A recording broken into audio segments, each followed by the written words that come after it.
Hey everyone, how you doing? Chris McPherson here, holding the camera once again. My finger, well, that's my thumb and my fingers. And I'm here with John DePass, personal trainer to the stars. This man has been doing this for like, what, 20 plus years. This is his life. He lives it. He breathes it. So I'm going to have a little Q&A with John about some things that are a little bit confusing when it comes to health and losing weight.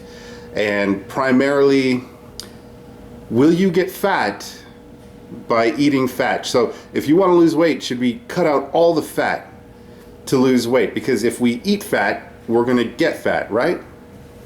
Is that true, or what's going on with that? It's not true. It's not true. Eating fat does not make you get fat. You get fat because you eat too many calories total.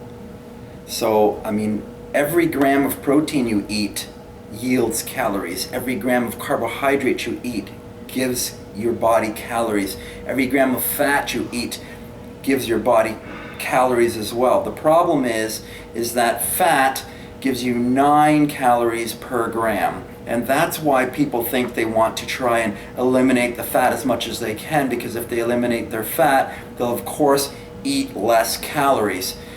Because fat by the gram yields the most calories for your body. The problem with that idea is that there are tissues and hormones and enzymes and a huge laundry list of material in your body that requires you to consume fat.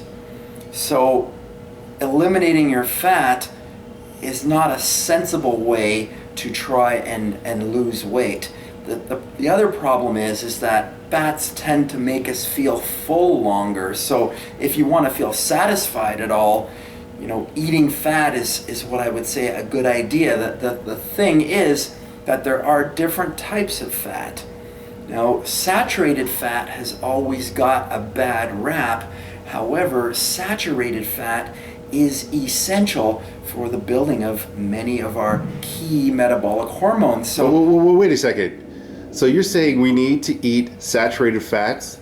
Yes. But we do need to eat saturated fat. Okay, but when people say, like, the Heart and Health Foundation will say, like, saturated fats are the cause to, increase cholesterol rate, blood pressure, heart disease. Yes, they do say things like that. There is absolutely a link between saturated fat and cholesterol. However, the biggest problems with cholesterol are genetically related, and even bigger than that, the biggest cholesterol problems are linked to inactivity. And we need cholesterol. So, cholesterol is essential, and saturated fat helps create cholesterol, and it's essential for building very numerous hormones in your body that you need to burn fat. So we do need cholesterol and we do need saturated fat. The thing is that you also need to combine the consumption of cholesterol and saturated fat with high intensity activity, because you can't avoid high intensity activity. You need high intensity activity for your body to be functioning optimally. That needs to be a part of your week and your day and your life. And how high should the intensity be? It needs to be appropriate for you. If you're inactive, your high intensity is different than my high intensity. So don't be afraid by me saying high intensity that, oh my gosh, this guy wants to get me into something that I don't want to do. We need high intensity activity, and that activity needs to be appropriate for the person. But I'm getting off track here. We need to stick with the fats. And yes, we do need saturated fat. And the real fat that we don't really need, the culprit, is the trans fat.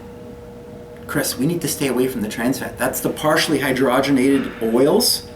So you're saying, like, all the good stuff, like potato chips, muffins, cupcakes, brownies. Okay, right. You see, the partially hydrogenated oils that you find on the labels of all of those items are the types of fat that allow something to stay on the shelf for a long period of time. Those are the man-made fats.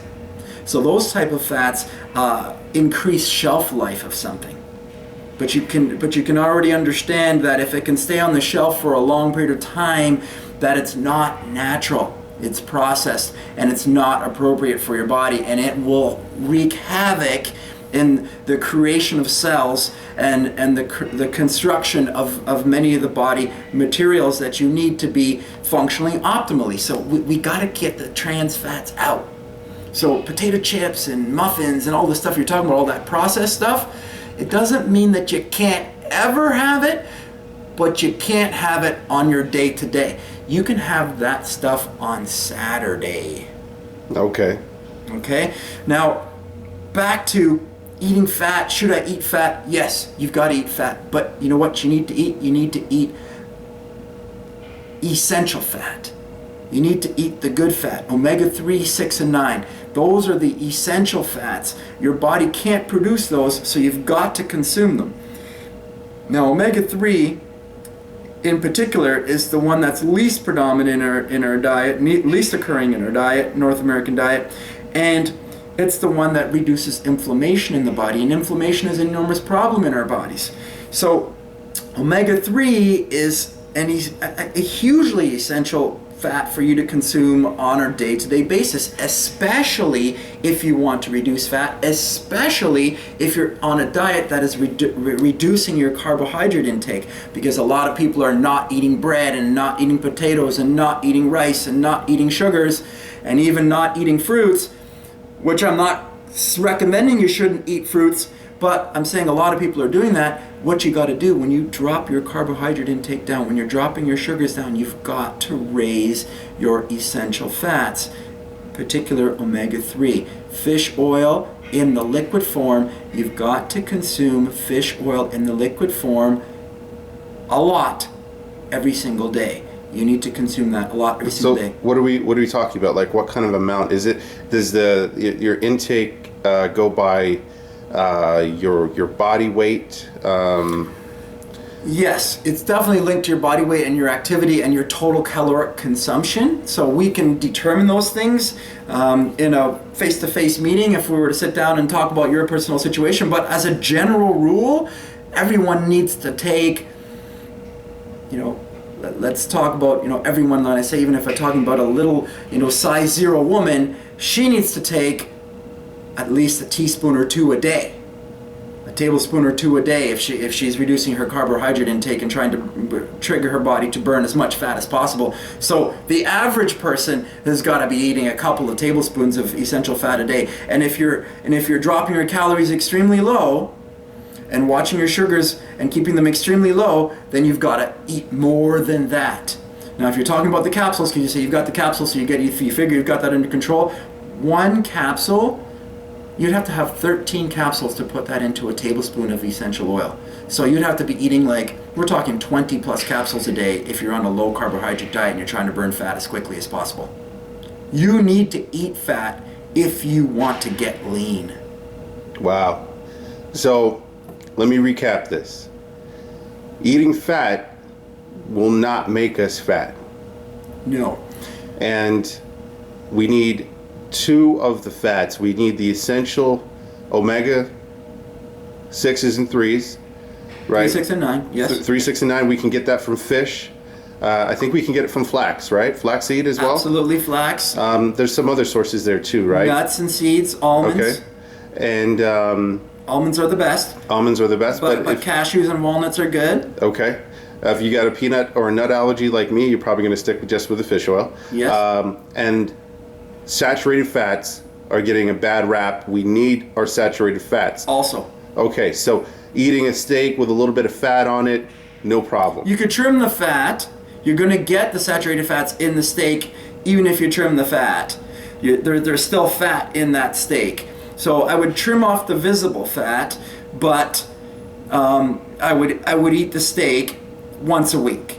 Okay, so we need the saturated fats. Saturated fats are not going to harm us unless we are not being active, and if we are consuming far too much of saturated fats for our diet.